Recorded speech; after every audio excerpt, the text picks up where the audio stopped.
Bapak-bapak pastor, para petugas gereja, suster, diakon, frater, semuanya yang saya kasih.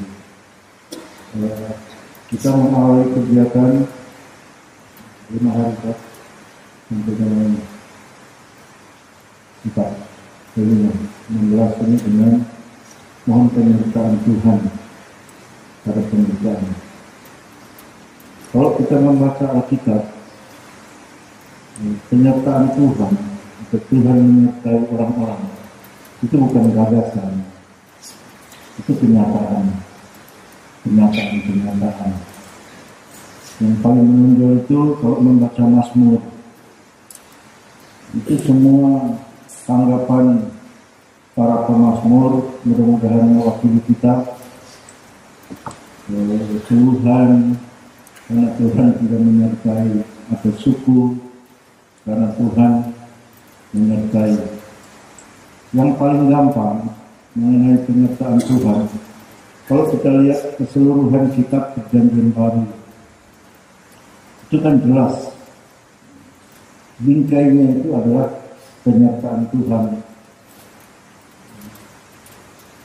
Immanuel pada Injil-Injil Sinoptik, Markus, Lukas, Matius, Tuhan menyertai umatnya. Pada Yohanes sedikit lain, gagasan atau kenyataan Tuhan itu dia gambarkan dengan logos sabda. Pada mulanya adalah sabda. Sabda itu adalah terang itu yang mencerdaskan dan seterusnya. Sama juga, sabda itu kata-kata lain dari Immanuel pada Injil-Injil Sinoptik. Kalau kita lihat pembukaannya, kitab-kitab Perjanjian Baru itu Immanuel, maka penutupnya pada ayat terakhir dari kitab Wahyu itu juga penyertaan Tuhan, hanya kata-katanya lain, Maranatha. Pada ayat terakhir dari kitab Wahyu, si pewahyu itu mengatakan Maranatha, ya Tuhan datanglah. Mengundang Tuhan datang, itu sama dengan ingin Tuhan menyertai si pewahyu yang mewakili kita. Jadi coba lihat, kalau Perjanjian Baru itu digambarkan sebagai satu figura bingkai, maka bingkai itu Immanuel sampai Maranatha. Satu informatif, satu imperatif, tapi isinya sama. Penyertaan Tuhan. Apa di dalamnya? Di dalam bingkai penyertaan Tuhan itu, yaitu kisah cerita mengenai gelombang demi gelombang kebaikan, pewartaan Yesus dari Nazaret, kemudian dilanjutkan oleh surat-surat orang-orang yang disebut Petrus, Yakobus, Paulus yang paling banyak. Lalu kitab Wahyu yang terakhir. Jadi ada 3 pertanyaan bagi kita menurut hemat saya. Penyertaan Tuhan itu sepertinya baik kita minta atau tidak diminta, terjadi saja ya. Immanuel, Yesus diturunkan menyertai kita, itu apakah diminta oleh orang-orang Israel? Rasanya tidak. Itu kebijakan Sang Maha Tuhan setelah hidup hara yang panjang dan kedatangan para guru, nabi, orang-orang penting, hakim-hakim, juru ramal, dan seterusnya.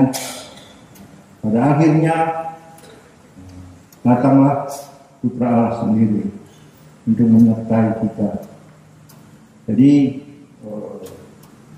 mungkin pertanyaannya itu, kapan sebetulnya kita ini lebih sadar sedikit menyertai Tuhan? Sebab kalau Tuhan menyertai itu ya sudah jelas ya. Sudah jelas. Mungkin kita menyertai Tuhan itu Ya macam pada saat-saat begini, kalbar, retret, meditasi, refleksi, kontemplasi. Tapi orang lain berdalih, oh orang adalah orang. Jadi biar saya bekerja, itu saya tetap berdoa. Ya kadang-kadang tipu-tipu saja. Jadi mungkin gaya Papua ya. Kapan kita menyertai Tuhan? Ya stop ketipu sudah. Ya. Harus menukik ke dalam relung-relung hati kita yang terdalam untuk memeriksa sungguh-sungguh. Ya. Dalam hidup menjalankan panggilan tugas yang suci dan luhur demi kemaslahatan umat dan kemuliaan nama Tuhan ini. Apakah kita hanya mengandalkan saja Tuhan kalau datang cepat menyertai saya, lalu kita mengabaikan kesempatan, kita harus menyertai Tuhan supaya ada balance-nya, ada seimbangnya, supaya ada cinta dan kasih sayang itu tidak bertepuk sebelah tangan, seakan-akan seperti ilmu spiritualitas inisiatif hanya harus terus datang dari Allah. Ya betul, tapi kapan satu kalikah manusia menanggapi itu? Dan lebih pertanyaan yang kedua, supaya sesuai amanat Injil pada hari ini, saya baca isi dari pernyataan Lukas, benang merahnya adalah keinginan untuk menyelaraskan kata-kata dan perbuatan. Tidak kata-kata jalan sendiri dan tindak tanduk jalan sendiri. Demikian juga bila mana Tuhan menyertai dan kita sering-sering dengan serius menyertai Tuhan dalam siara hidup ini. Pertanyaan kedua yaitu penyertaan model ini harus memberi bobot pada panggilan tugas kita. Kalau tidak, tanpa bobot, ya, sebenarnya ada apa? Kering, kerontang, tidak subur, rutin. Itu kan tidak menyuburkan apa yang sering kali kita namakan dalam menjalankan tugas dan panggilan kita dengan kata-kata dinamika.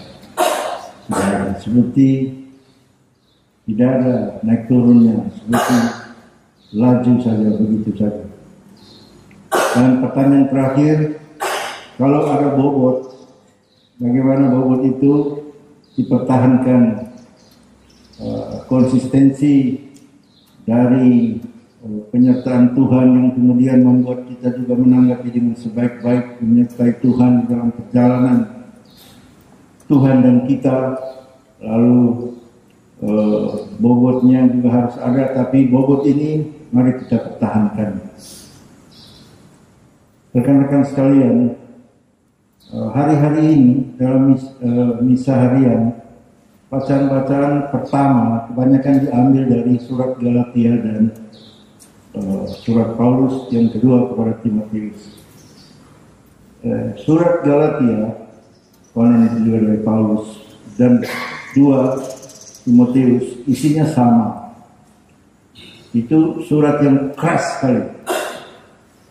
Kalau Galatia oleh Paulus itu puncaknya sudah pada awal, Galatia 2:20. Paulus dia memaklumkan kepada dunia, sekarang aku hidup, tapi bukan lagi aku yang hidup dalam diriku, melainkan Kristus yang hidup dalam diriku. Itu dia mau bilang kepada Petrus dan kawan-kawannya, memang kamu mau apa? Kamu pikir hanya kamu saja rasul, tak? Kurang aja. Saya juga.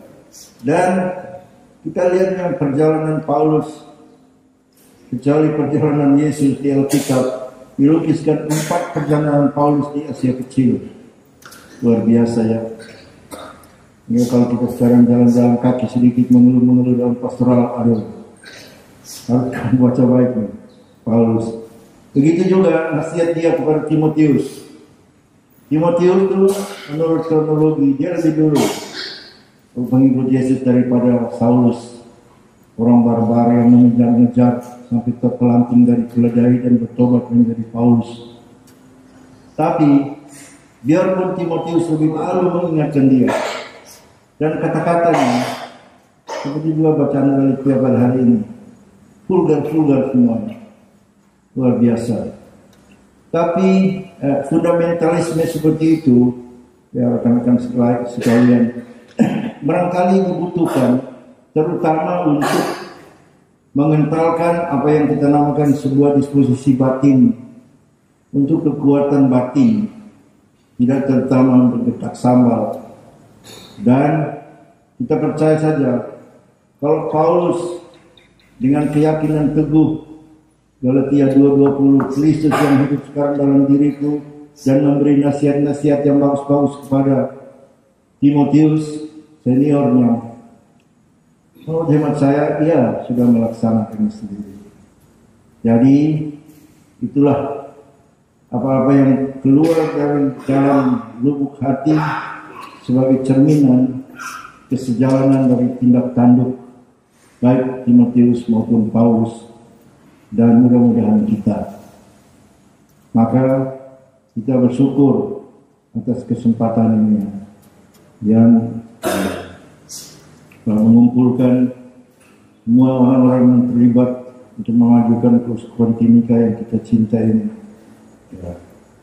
Sehingga kekuatan-kekuatan selalu bukan hanya tegas, diperbaharui, tapi berlanjut. Dan kita menatap hari-hari yang penuh dengan pencerahan dan kegembiraan untuk masa yang akan datang. Amin, saudara.